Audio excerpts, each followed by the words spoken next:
22학년도 대수능 4번에서 9번 문제 해설 시작하도록 하겠습니다.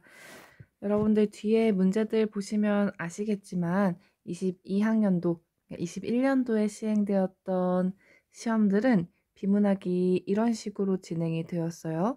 앞에 세 문항짜리 짧은 비문학 지문이 하나가 있었고 지금 보는 것 같이 가와 나로 구성된 6지문, 6문제짜리가 딸린 지문이 하나가 있습니다. 가와 나 두 가지의 지문으로 구분이 되는 파트고요. 그 다음에는 하나의 지문에 4문제가 총 2세트가 구성이 되어 있습니다.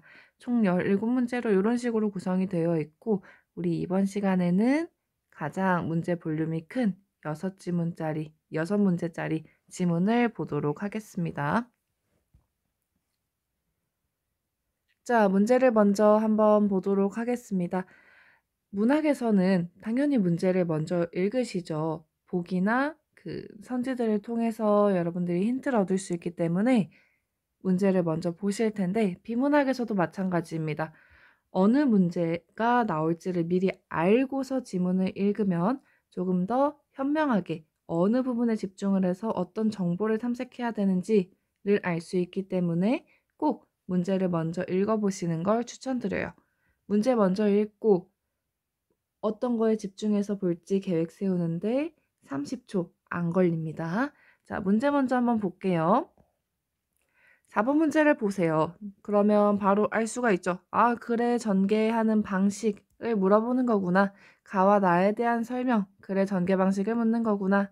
는 거 알 수가 있고요. 5번 문제로 가면 가에서 할 수 있는 헤겔의 생각이래요. 아, 헤겔이라는 인물이 등장을 하고 그 인물의 생각을 파악하는 것이 굉장히 중요하다. 앞부분만 쓱 훑어보면 예술, 종교, 철학이라는 키워드가 나오고 근원적 질서, 절대정신, 변증법, 절대정신 이런 키워드들이 나오는 문제구나 는 거 배경 지식으로 활성화시키고 들어갈 수 있습니다. 6번 문제 보시면 직관표상 사유의 개념을 적용한 것으로 적절하지 않은 것은 이런 문제가 있네요. 아, 직관표상 사유라는 개념이 등장을 하고 그걸 세부적인 사례에 적용하는 문제가 나오는구나 는 거 알 수가 있습니다. 자, 7번. 나의 글쓴이의 관점에서 기억과 니은에 대한 헤겔의 이론을 분석한 거래요. 아, 글쓴이의 관점이 나에 나오고 헤겔의 이론이 가에 나오는구나. 알고 들어갈 수 있다는 건 굉장히 큰 이득입니다. 글의 구성이 어떻게 진행될지를 문제를 통해서 알고 들어간다는 거, 요거 굉장히 중요한 포인트고요. 8번 문제에서도 마찬가지로 헤겔과 글쓴이, 나의 글쓴이의 견해가 중요하구나 는 거 파악하고 가실 수 있습니다. 자, 9번 문제는 어휘 문제고요. 이렇게 문제를 통해서 어느 정도 내용이 이런 부분들이 나오는구나 정도를 아시고 지문으로 들어가시면 조금 더 쉽게 보실 수 있습니다. 자, 지문으로 한번 들어가 볼게요. 봅시다. 이렇게 가와 나의 관계를 물어보는 지문들이 꾸준히 나오고 있어요. 자, 가와 나의 관계를 아셔야 하는 건데요. 가와 나의 관계가 나오면 주로 이런 류의 관계들이 많이 나옵니다. 뭐 대립이나 가와 나의 대립되는 학자들을 제시해 놓고 그 학자들의 차이점을 분석하는 문제가 나올 수도 있고요. 혹은 나에서 가를 비판하는 내용이 나올 수도 있습니다. 혹은 병렬하는 내용이 나올 수도 있겠죠. 뭐 하나의 관점에 대해서 뭐 두 학자의 생각을 병렬할 수도 있고요. 혹은 상술, 상세하게 서술할 수도 있습니다. 가에 나왔던 일부분을 나에서 구체적으로 서술할 수도 있는 거죠. 읽어보셔서 아시겠지만, 문제 풀어보셔서 아시겠지만 여기에서는 비판에 해당을 하는데요. 비판에 해당하는 문제다 라는 걸 아시는 순간 여러분들은 나에서 가에 어떤 것을 문제 삼고 있는지, 무엇을 문제 삼고 있는지를 가장 주목해서 보셔야 합니다. 가와 나가 나오는 세트는 이런 것들이 중요하고요. 한번 본격적으로 내용으로 들어갑시다. 정립, 반정립, 종합, 변증법의 논리적 구조를 일컫는 말이다 라고 시작을 하네요. 변증법에 대한 내용을 얘기하는구나. 아까 4번 문제에서 볼 수 있었던 특정한 철학적 방법은 아마도 변증법을 얘기하는 거겠구나 는 거 알 수가 있습니다. 여러분, 변증법을 아시나요? 변증법은 이렇게 중학교 때도 유명해서 좀 들어봤을 것 같아요. 혹여 이 개념을 모른다 할지언정 밑에 내용을 읽으면 어느 정도는 파악이 가능합니다. 배경 지식이 없으셔도 되지만 이런 것들은 알고 계시면 비문학 읽을 때 여러모로 도움이 됩니다. 자, 변증법이 뭐냐? 정립, 반정립, 종합의 사고 과정, 논리적 구조를 일컫는 말인데 정, 반, 합 이런 식으로 그림을 많이 그리죠. 예시를 하나 들어보자면 컵의 모양을 누군가 이야기를 한다고 해봅시다. 어떤 사람은 컵은 동그란 모양이야 라고 얘기를 해요. 그럼 어떤 사람은 그거에 반대되게 컵은 네모난 모양이야 라고 얘기를 합니다. 이거 두 가지를 함께 종합하여서 본질에 더 다가가서 이해하는 것이 종합에 해당합니다. 그러면 컵은 원기둥의 형태야. 이런 식으로 논리의 흐름이 이어지는 게 변증법입니다. 그래서 대립되는 두 가지의 범주를 가지고 더 본질적이고 더 높은 수준의 개념을 이끌어내는 것. 이게 바로 변증법입니다. 자, 변증법의 논리적 구조를 일컫는 말이다. 변증법에 따라 철학적 논증을 수행한 인물로는 단연 해겔이 거명된다. 이렇게 인물이 나오면 반드시 체크하고 가셔야 된다는 거 아시죠? 변증법은 대등한 위상을 지니는 세 범주의 병렬이 아니라 이런 식으로 뭐가 아니라 라는 게 나오면 반드시 주목하셔야겠죠. 대립적인 두 범주가 조화로운 통일을 이루어가는 수렴적 상향성을 구조적 특징으로 한다. 말이 어려운데 충분히 이해할 수 있죠. 아까 얘기했었던 두 가지의 범주가, 대립하는 두 가지의 범주가 조화로운 통일을 이루어서 원기둥이라는 더 높은 수준의 지식을 만들어낸다는 얘기고요. 이렇게 하나로 모여서 위로 간다는 말을 수렴적 상향성이란 어려운 말로 표현을 한 거죠. 해겔에게서 변증법은 논증의 방식임을 넘어 논증 대상 자체의 존재 방식이기도 하다고 얘기를 하네요. 변증법은 논증의 방식임과 동시에 논증 대상의 존재 방식 자체도 된다고 얘기를 합니다. 이것도 하나 체크해 두시고, 즉 세계의 근원적 질서인 이념의 내적 구조도 이념이 시공간적 현실로서 드러나는 방식도 변증법적이기에 이념과 현실은 하나의 체계를 이루며 이 두 차원의 원리를 밝히는 철학적 논증도 변증법적 체계성을 지녀야 한다. 말이 되게 어려운데 쉽게 풀어서 한번 얘기를 해볼게요. 먼저 요 즉과 같은 아이가 나오면 주목하셔야겠죠.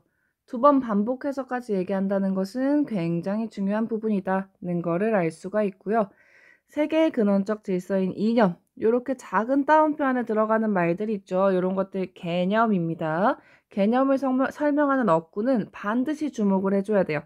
개념은 문제에 반드시 출제되는 선지에 반드시 구성된 아이기 때문에 이렇게 그 개념을 설명하는 어구는 반드시 주목을 해주셔야 돼요. 이념은 세계의 근원적 질서입니다.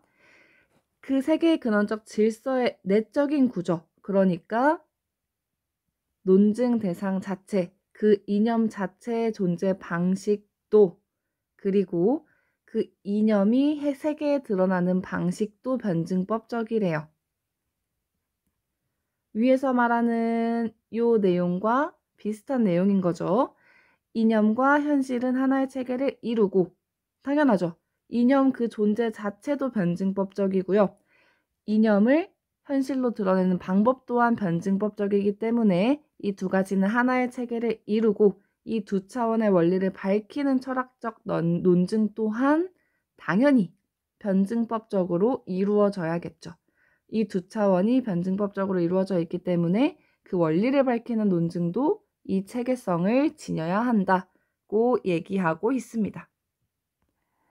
이 문단으로 넘어갈게요. 헤겔은 미학도 철저히 변증법적으로 구성된 체계 안에서 다루고자 한다. 미학에 관한 얘기가 시작되는군요. 그에게서 미학의 대상인 예술은 종교, 철학과 마찬가지로 절대 정신의 한 형태래요. 작은 따옴표 나왔죠? 요거는 개념어니까 반드시 알고 가셔야 되겠죠. 절대 정신은 절대적 진리인 이념을 인식하는 인간 정신 영역을 가리킨다고 하네요. 이 말은 이념, 즉 세계의 근원적인 질서를 인식하는 우리의 정신 영역을 가리킨다는 말이죠. 예술, 종교, 철학은 절대적 진리를 동일한 내용으로 한대요. 같은 내용을 가지고 있지만 단지 인식 형식의 차이에 따라서 구분된다고 얘기해요. 절대정신의 세 형태에 각각 대응하는 형식은 직관, 표상, 사유라고 얘기를 하고 완전 개념어 폭탄들이 나오기 시작합니다. 이런 식으로 병렬되는 그 개념어들은 반드시 알아야 되겠죠. 자, 절대정신의 세 형태, 요거는 예술, 종교, 철학을 얘기하죠. 예술, 종교, 철학에 각각 대응하는 형식이 직관, 표상, 사유래요. 이러면 바로 써두시면 좋겠죠. 예술, 종교, 철학 이렇게 써두시고 요 세 개의 개념을 한번 봅시다. 직관은 주어진 물질적 대상을 감각적으로 지각하는 지성이래요. 우리가 실제로 눈으로 보고 손으로 만지고 이런 것들을 직관이라고 얘기를 한다고 하고요. 표상은 물질적 대상이 있건 없건 상관없어요. 그것과 무관하게 내면에서 심상을 떠올리는 거, 상상하는 거를 얘기한다고 합니다. 사유는 대상의 개념을 통해 파악하는 순수한 논리적인 지성이라고 얘기를 하네요. 이의 세 형태는 각각 직관하는 절대정식, 표상하는 절대정식, 사유하는 절대정신으로 규정된다고 얘기를 했습니다. 헤겔에 따르면 직관의 외면성과 표상의 내면성은 사유에서 종합되고 이에 맞춰 예술의 객관성과 종교의 주관성은 철학에서 종합된다고 얘기하고 있네요. 요거를 간단히 옆에다가 잠깐만 정리를 해볼게요. 일단은 절대정신이라는 것이 있어요. 절대정신이란 것이 있었죠. 절대정신의 개념은 절대적 진리인 이념을 인식하는 인간 정신의 영역을 얘기한다고 했어요. 절대 정신의 형태로는 예술, 종교, 철학이 있었고요. 예술, 종교, 철학을 나타내는 예술, 종교, 철학을 인식하는 형식의 차이에 따라서 구분된다고 해요. 이 각각에 대응되는 형식은 직관, 표상, 사유라고 얘기가 되어 있습니다. 자, 앞서서 얘기했던 변증법의 정반합과 대응되는 개념이라고 보시면 되는데요. 제일 마지막 부분, 요 부분에서 나왔다시피 헤겔에 따르면 직관의 외면성과 표상의 내면성은 사유에서 종합된대요. 이 말은 정의 직관, 반의 표상, 그리고 이거 두 개가 합쳐진 종합이 사유. 똑같이 요 층위에서 얘기를 해보자면 예술이 정, 종교가 반, 이거 두 개를 종합한 것이 철학이라는 거죠. 이 말은 즉슨 철학과 사유가 가장 고차원적인 거다 라고 얘기를 하는 거죠. 자, 넘어가 볼게요. 형식 간의 차이로 인해 형식 간의 차이, 어떤 차이예요? 직관이냐, 표상이냐, 사유냐 이 차이죠. 요걸로 인해서 내용의 인식 수준에는 중대한 차이가 발생한대요. 이 말은 즉슨 그 인식 수준 간에 층위가 있다.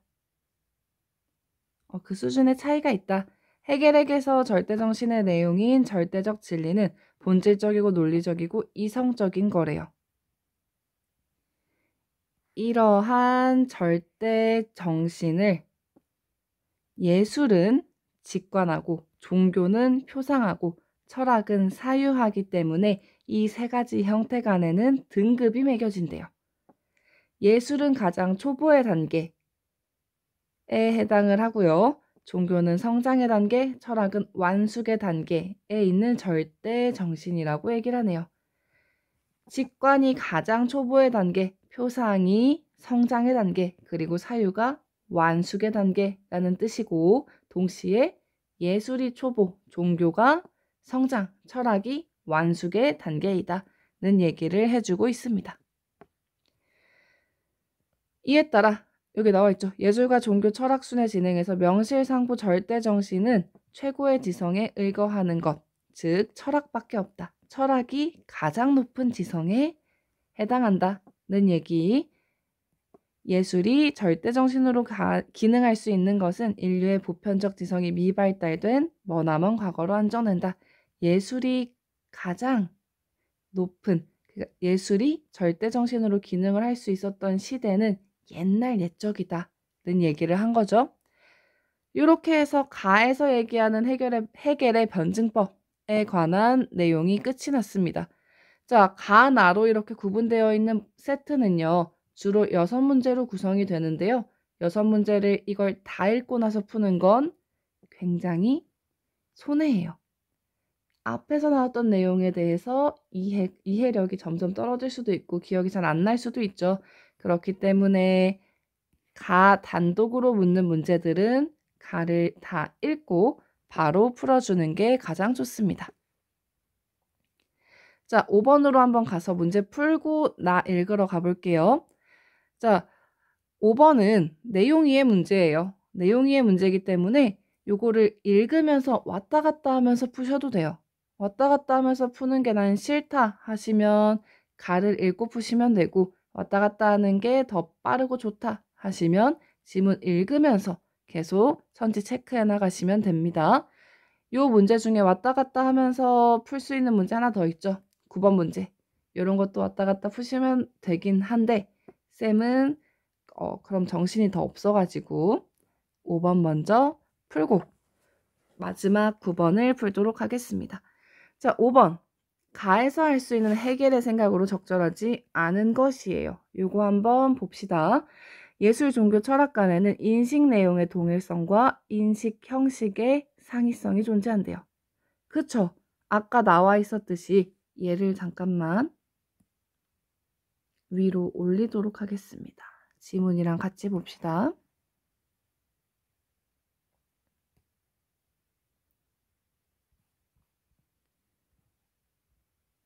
자, 요거를 같이 보시면 인식 내용은 뭐예요? 인식 내용은 절대적 진리죠. 절대적 진리를 동일한 내용으로 갖고 있대요. 인식 내용의 동일성, 맞는 말. 인식 형식의 상이성은 그쵸? 대응하는 형식은 직관, 표상, 사유로 나뉜다고 나와 있습니다. 요 부분 찾으셔서 선지 파 하셨으면 되겠죠. 2번. 세계의 근원적 질서와 시공간적 현실은 하나의 변증법적 체계를 이룬다. 요것도 맞는 말이죠. 세계의 근원적 질서가 뭐예요? 이념이죠. 이념. 요래서 개념어가 중요하다고 얘기하는 거예요. 선지에서 다른 말로 표현될 수도 있기 때문에 세계의 근원적 질서와 시공간적 현실은 하나의 변증법적 체계를 이룬다. 그쵸? 여기 그대로 나와 있죠. 시공간적 현실로서 드러나는 방식도 변증법적이다고 나와 있습니다. 그래서 하나의 체계를 이룬다까지. 자, 3번. 절대정신의 세 가지 형태는 지성의 세 가지 형식이 인식하는 대상이다 라고 얘기하네요. 절대정신의 세 가지 형태가 뭐예요? 예술, 종교, 철학이죠. 예술, 종교, 철학. 이 절대정신의 형태라고 나와 있어요. 예술, 종교, 철학은 지성의 세 가지 형식. 지성의 세 가지 형식은 뭐예요? 직관, 표상, 사유죠. 예술, 종교, 철학은 직관, 표상, 사유가 인식하는 대상이다. 이 예술, 종교, 철학은 직관, 표상, 사유가 인식하는 대상인가요? 아니죠. 대상은 당연히 아닙니다. 그럼 뭐예요?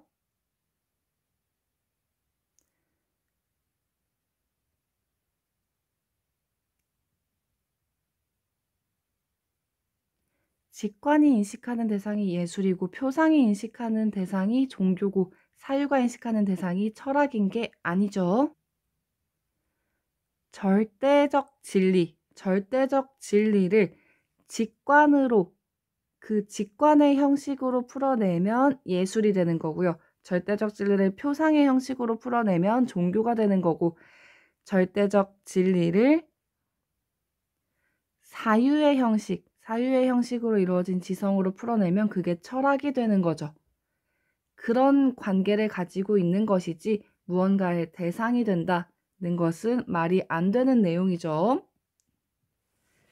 자, 요즘에 이렇게 내용 이해 문제에서 객체와 주체에 대해서 객체를 잘못되게 넣는다거나 주체를 잘못되게 넣어서 오답을 이끌어내는 경우가 많아지고 있습니다. 내용 이해 문제, 사회, 문화 혹은 철학 관련된 지문에서 내용 이해 문제의 객체와 주체를 파악하는 능력은 꼭 갖추시고 계시면 좋겠습니다. 자, 네 번째, 변증법은 철학적 논증의 방법이자 논증 대상의 존재 방식이다. 맞는 말이죠. 아까 여기 나왔던 말이죠. 변증법은 논증의 방식과 넘어 논증 대상 자체의 존재 방식이기도 하다. 요거 4번 선지 그대로 나와 있고요. 5번 선지 어디 있는지 한번 찾아볼까요? 5번 선지 밑부분에 있었죠. 어딨지? 여러분 찾으셨나요? 여기 있다. 해겔에게서 절대정신의 내용인 절대적 진리는 본질적이고 논리적이고 이성적이다. 라고 나와 있습니다. 그대로 나와 있죠. 자, 이렇게 해서 5번의 정답은 3번입니다.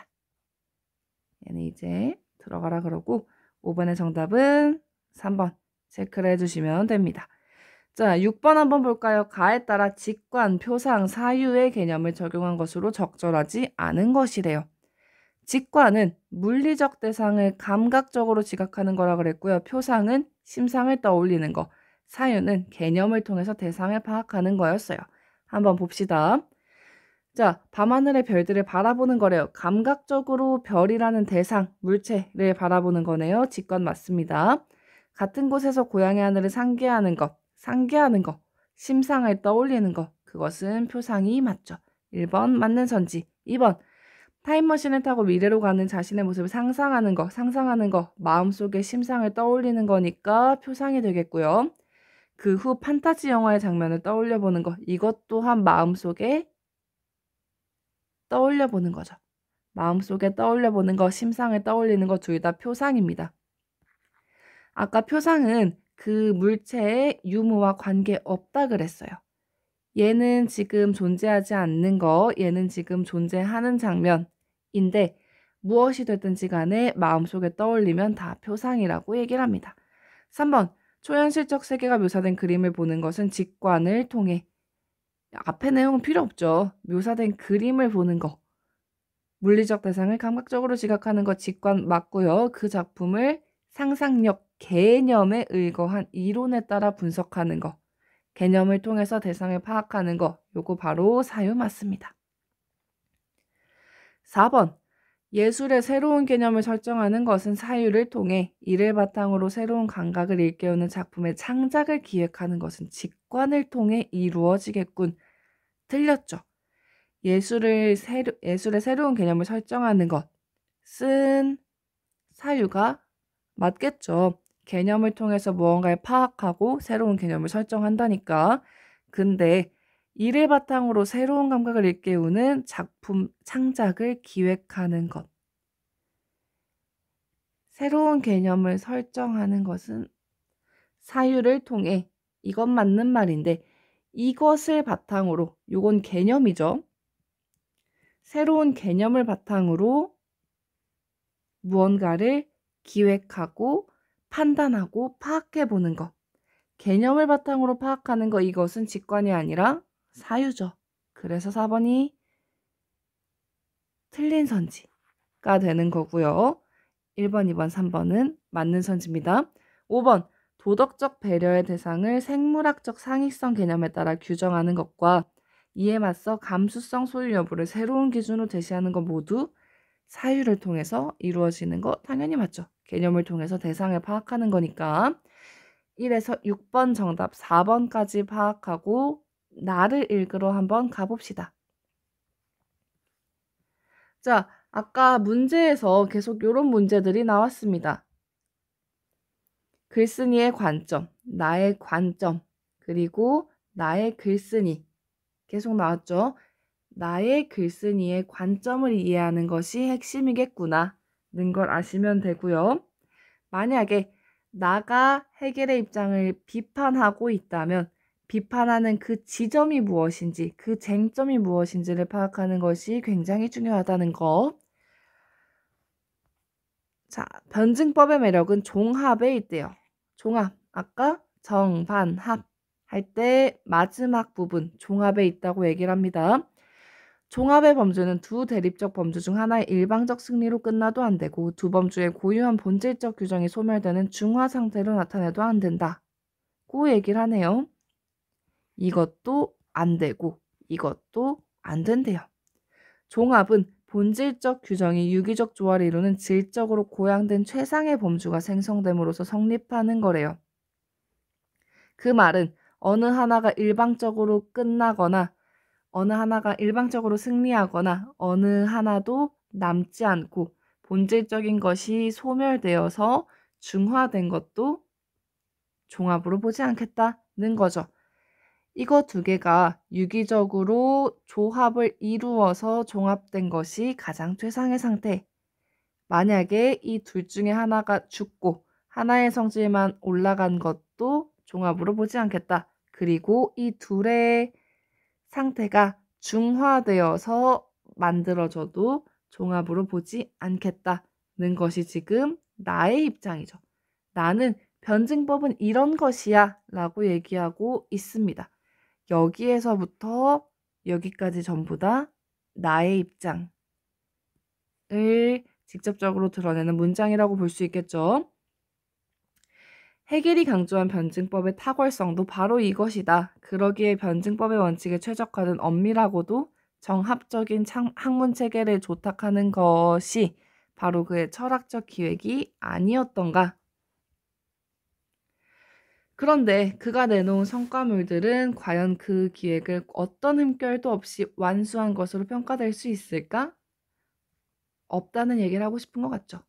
미학에 관한 한 그렇다는 답변은 쉽지 않을 것이다.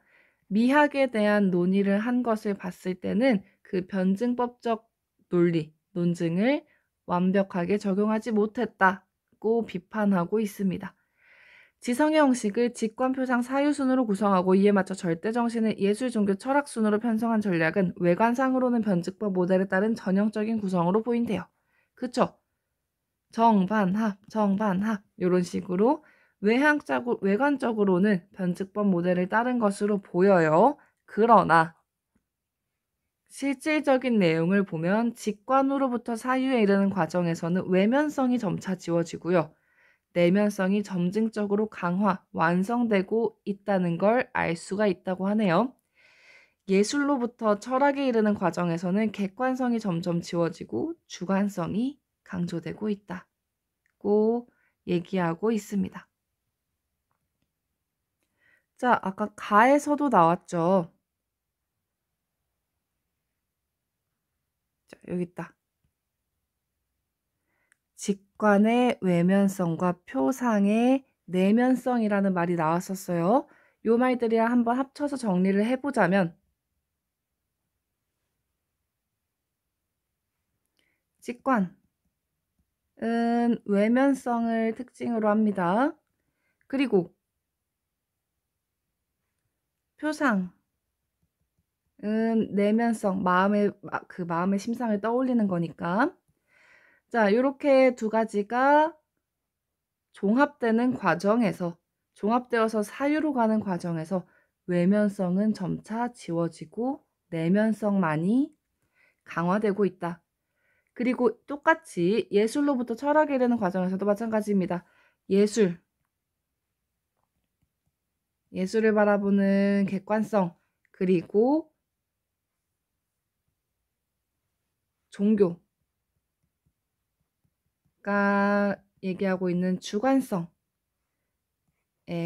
철학이 완성이 되는데, 이렇게 종합되는 과정에서 예술의 객관성은 점차 지워지고 주관성이 점차 강화되고 있다고 하네요. 아까 얘기가 나왔죠.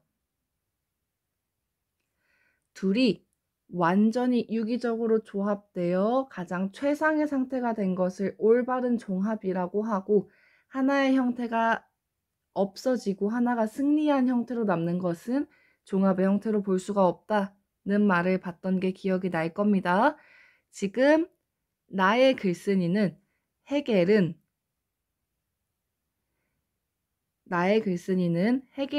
미학에 있어서는 이런 식으로 종합의 과정을 온전하게 거치지 못했다. 종합의 과정을 거쳐서 그 논리를 만들어내지 못했다는 것을 비판하고 있습니다. 직관의 외면성 및 예술의 객관성의 본질은 무엇보다도 감각적 지각성인데, 이 없어진 이 아이들을 얘기하는 거죠. 감각적 지각성인데, 이러한 핵심 요소가 그가 말하는 종합의 단계에서는 완전히 소거되고 만대요. 변증법에 충실하려면 헤겔은 철학에서 성취된 완전한 주관성이 재객관화되는 단계에 절대정신을 추가했어야 할 것이다. 절대정신의 종류 3개를 계속 얘기했죠. 절대정신의 형태, 예술, 그리고 종교, 철학, 이런 식으로 구성이 되는데, 변증법에 충실하려면 이렇게 오는 과정에서 예술이 지니는 객관성이 없어졌기 때문에 철학의 단계에서 다시 한번 재객관화를 하여서 다시 한번 이 주관성, 이 짙어진 주관성을 재객관화하는 과정을 거쳐서 그 새로운 단계에 절대정신을 추가했어야 한다. 여기에 다른 형태의 절대정신이 추가됐어야 한다고 얘기하고 있습니다. 나의 글씨는요, 예술은 철학 이후의 자리를 차지할 수 있는 유력한 후보래요. 요 자리를 다시 예술이 차지할 수 있다고 얘기를 합니다. 실제로 많은 예술작품은 사유를 매개로 해서만 설명되지 않는가? 이 말을 통해 증명하고 있는 거죠. 철학은 어떤 형태로 인식되었었죠? 철학은 사유의 형태로 인식되었습니다. 사유의 형태로 인식이 되는데, 예술작품은 무엇보다도 사유를 매개로 해서만 설명되기 때문에 요 다음 단계로 예술을 설정하기에 적합하다고 얘기하고 있는 거죠.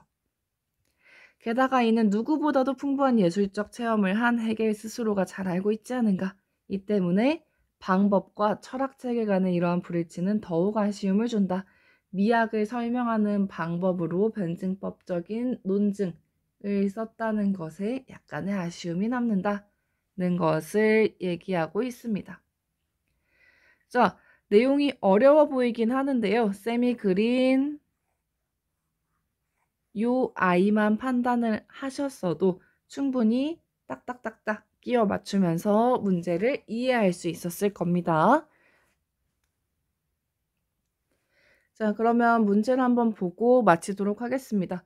4번, 가와 나에 대한 설명으로 가장 적절한 것은 1번, 가와 나는 모두 특정한 철학적 방법, 변증법이겠죠. 변증법에 기반한 체계를 바탕으로 예술의 상대적 비상을 제시하고 있다. 변증법을 바탕으로 예술의 상대적인 위상을 제시하고 있다. 자, 요 상대적인 거는 예술, 철학, 예술, 종교, 철학에 관련된 거겠죠.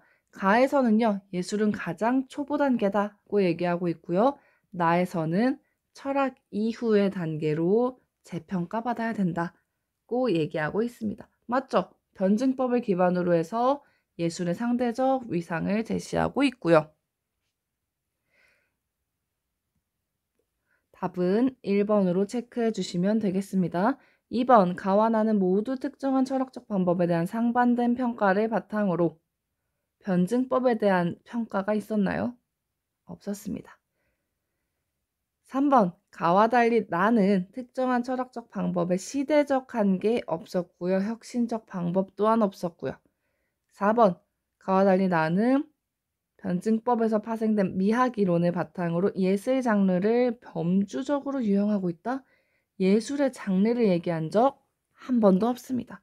5번, 나와 달리 가는 특정한 철학적 방법에 통시적인 변화 과정을 적용하여 철학사를 단계적으로 설명하고 있다. 어려운 말 나온다고 당황하실 필요 없습니다. 철학사 없었고요. 여기서 말하는 통시적인 변화는 선지에 종종 등장하는 단어인데 긴 시간을 보고서 이루어지는 변화를 얘기하는 거예요. 지금 당장 변하는 게 아니라 시간의 흐름을 가지고 변화해온 것을 얘기하는 거죠. 통시적. 자, 그래서 1번이 명확하게 답이었고요.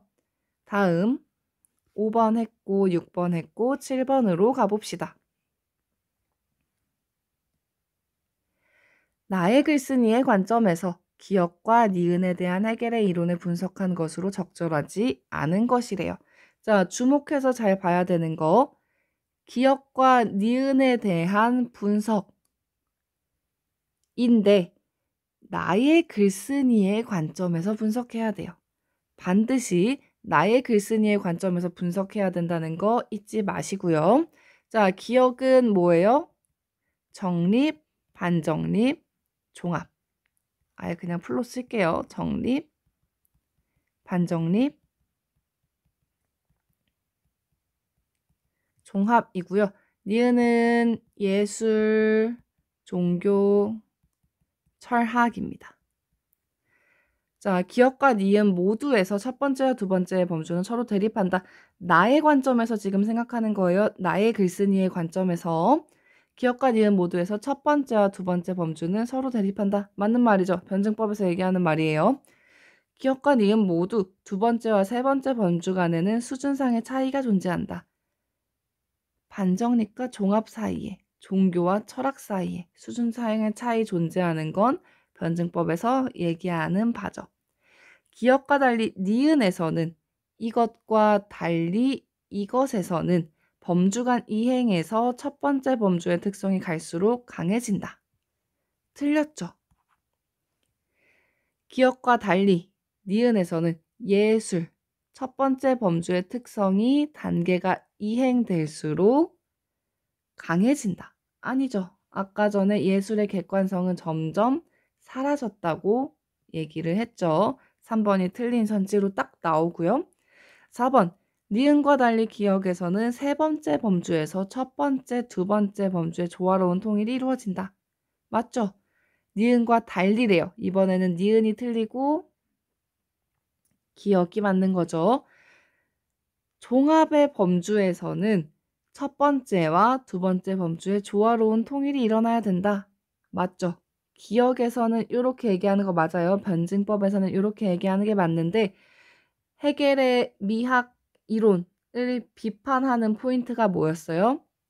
이 둘의 조화로운 통일로 철학이 만들어지는 게 아니라고.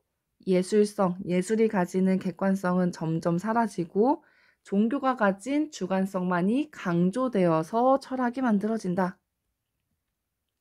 그걸 비판한 거죠. 변증법의 가장 기본적인 그 논증 과정을 똑바로 적용하지 못했다. 맞는 말. 니은과 달리 기억에서는 범주 간 이행에서 수렴적 상향성이 드러난다. 맞는 말이죠. 니은에서는 수렴적 상향성이 드러나지 않아요. 왜냐? 예술, 종교, 철학 이런 식으로 아름답게 수렴적으로 상향된 개념이 나와야 하는데, 최상의 개념이 나와야 하는데 조화되지 못하고 결국 하나가 죽어버리면서 올라갔기 때문에 니은과 달리 맞는 말이고요. 기억에서는 변증법의 기본 논리인 정립, 반정립, 종합, 수렴적 상향성이 드러난다고 할 수 있겠죠. 니은과 달리가 맞는지를 확인을 잘 해보셔야 하는 문제였죠. 자, 정답은 3번입니다. 8번으로 넘어가 볼게요. 보기는 해겔과 나의 글쓴이가 나누는 가상의 대화의 일부래요. 가에 들어갈 내용으로 가장 적절한 것은 이라고 얘기를 하네요. 가는 나의 글쓴이의 말입니다. 나의 글쓴이의 말이니까 나의 글쓴이의 입장이 잘 담겨 있는지 해겔을 잘 비판하고 있는지를 판단을 하셔야겠죠. 자, 해겔이 얘기한 부분을 한번 봅시다. 괴테와 실러의 문학작품을 읽을 때 놓치지 않아야 할 점이 있네. 이 두 천재도 인생의 완숙기에 이르러서야 비로소 최고의 지성적 통찰을 진정한 예술미로 승화할 수 있었대요. 완숙기에 할 수 있는 거, 최고의 지성적 통찰을 하는 거, 이거 바로 사유를 얘기하는 거죠. 세 가지의 형태 중에 사유를 얘기하는 부분입니다. 그에 비해 초기의 작품들은 미적으로 세련되지 못해 결코 수준급이라고 할 수 없었는데 이는 그들이 아직 지적으로 미성숙했기 때문이다. 이 말은 즉슨 직관을 얘기하는 거죠. 자, 요 부분을 읽고 나서 바로 드는 생각이 있을 거예요. 예술에서 사유를 할 수 있다고 얘기하네. 이 말은 예술이 외면성, 객관성을 드러내는 것뿐만 아니라 현실에서는 내면성, 주관성을 드러낼 수도 있구나 는 것을 알 수가 있는 거죠. 자, 그럼 선지로 한번 가보겠습니다. 이론에서는 1번 문장, 1번 선지부터 볼게요. 이론에서는 대립적 범주들의 종합을 이루어야 하는 세 번째 단계가 현실에서는 그 범주들을 중화한다. 이거 맞는 말인가요? 틀린 말이죠. 나의 글쓴이는요, 이런 말을 하지 않았습니다. 종합을 이루어야 하는 세 번째 단계가 잘못됐다는 말을 하기는 했지만 그 범주들을 중화하는 게 아니라 하나의 범주의 특성이 완전히 소실된다는 것을 나의 글쓴이는 얘기를 했고요. 나의 글쓴이의 입장에서도 맞지 않고요. 해겔이 지금 이 부분에서 얘기하는 말과도 맞지 않아요. 중화한다는 말은 전혀 없습니다. 2번, 이론에서는 외면성에 대응하는 예술이 현실에서는 내면을 바탕으로 한 절대 정신일 수 있다고 얘기하네요. 맞죠? 사유를 할 수 있는 범주다. 예술이 사유를 통해서 최고의 지성적 통찰을 할 수 있는 범주다는 거를 얘기하고 있는 거예요. 예술이 원래는 직관을 통한 외면성에 집중하는 파트였었는데 이론상에서는 근데 현실에서는 내면성을 바탕으로 할 수 있다는 거 맞는 말이죠. 이게 바로 나가 하고 싶은 말이었죠. 예술이 사유를 통해서 사유를 매개로 설명될 수 있는 범주이다는 말이 마지막에 나왔었죠. 예술은 내면성을 바탕으로 하는 범주가 될 수 있다. 그렇기 때문에 철학의 다음 파트로 예술이 올 수 있다는 얘기를 나가 계속 했었었죠. 그래서 2번이 정답이 되고요. 3번, 이론에서는 반정립 단계에 위치하는 예술이 현실에서는 정립 단계에 있는 것으로 나타난다. 아니죠. 이론에서 정립 단계에 있어요, 예술이. 정반합이니까. 이론에서는 정립 단계에 위치하고 있기 때문에 이 말부터가 틀렸죠. 그리고 현실에서는 정립 단계에 있는 것으로 나타난다. 이 말 또한 해겔의 말을 잘 설명한 것이 아니죠. 얘는 지금 종합의 단계에 있을 수도 있고 정립의 단계에도 있을 수 있다는 거를 얘기하고 있죠. 사유를 통해서 진정한 예술미를 뽐낼 수도 있고 미성숙한 직관을 통해서도 낮은 수준의 예술을 했다고도 볼 수 있겠죠. 자, 어쨌든 틀린 말이고요. 4번 이론에서는 객관성을 본질로 하는 예술이 현실에서는 객관성이 사라진 주관성을 지닌다. 아니죠. 지금 일단 객관성이 사라졌다고 단언할 수 없고요. 주관성만을 지닌다고도 단언할 수 없습니다. 5번 이론에서는 절대정신으로 규정되는 예술이 현실에서는 진리인식을 수행할 수 없다? 아니죠. 진리인식, 사유를 통해서 심지어 사유를 통해서 진리를 인식할 수 있다는 것을 얘기해주고 있죠. 아닙니다. 자, 2번이 정답이고요. 마지막 9번으로 한번 가볼게요. 어휘 문제예요. 문맥상 A 이어 바꿔쓰기에 가장 적절한 것은 이것도 한번 데리고 가서 같이 한번 보겠습니다.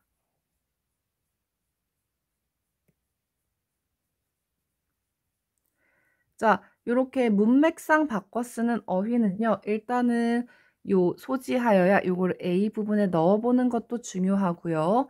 앞 뒤에 부사나 목적어나 보어가 존재한다면 보어나 혹은 뒤에 따라오는 용언이나 이런 것들을 반드시 살펴봐 주어야 해요.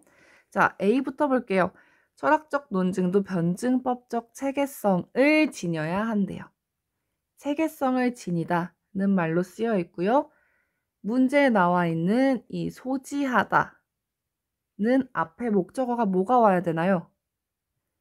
물건을 소지하다는 게 맥락상 맞죠.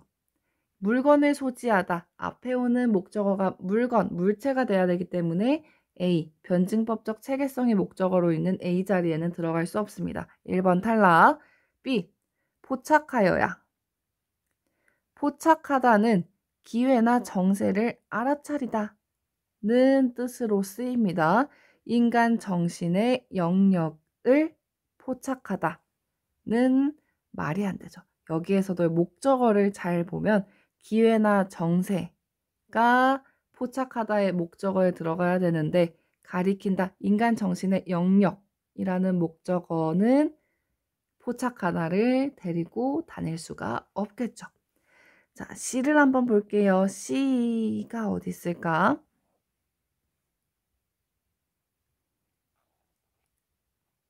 자, 여기 있네요. 일방적 승리로 끝나도 안 된대요. 귀결하다가 이 자리에 들어갈 수 있을까? 아니죠. 귀결하다는 결과에 이르다인데 C 자리에는 들어갈 수가 없겠죠. 자, D. 간주하면 한번 가봅시다. 그러나 실질적 내용을 보면 이 자리에 들어갈 수 있을까? 없죠. 간주하다는 여기다는 뜻이에요. 여기다라는 뜻인데 그러나 실질적 내용을 여기면 말이 안 되죠. 2. 결성하다. 결성하다는 조직이나 단체가 결성되다 라고 얘기를 하죠. 결성하다의 주어는 조직이나 단체여야 돼요. 그런데 여기는 지금 주어가 뭐예요? 변증법적 종합이에요. 결성은 들어갈 수가 없습니다. 이렇게 맥락상 어휘, 바꿀 수 있는 어휘를 물어보는 문제는 일단 첫 번째는 아까 말했다시피 목적어나 부어나 수식하는 말이나 용언이나 주변에 있는 문장 구조들을 한번 다시 생각을 해봐야 되고요. 그걸 잘 못하겠다 싶으시면 여기 요 단어를 다른 말로 바꿔보세요. 가장 비슷하다고 생각하는 다른 말로 바꿔서 한번 넣어보세요. 간주하다 이런 것도 아까 말했다시피 여기다 이런 말로 바꾸어서 뒤에다가 넣어보면 여기다를 넣어보면 아예 안 되는 말이라는 거 감을 잡으실 수가 있을 겁니다. 자, 이렇게 해서 길고 긴 2022학년도 대수능 4번에서 9번 문제를 해설해 보았습니다. 요거는 그 수능 나왔을 때부터 조금 핫했었고 가장 어려웠던 지문으로 회자가 많이 되는 지문이에요. 첫 지문부터 어려운 게 나왔지만 여러분들 하나하나 풀어나가고 문제 먼저 보고 어떤 게 핵심적으로 봐야 되는 개념인지를 확인하고 지문을 차분히 읽어나가면, 개념어를 중심으로 차분히 읽어나가면 충분히 풀 수 있는 문제들이었습니다. 자, 여기까지 하고요. 다음 시간에도 다른 지문으로 찾아뵙도록 하겠습니다. 고생 많으셨습니다.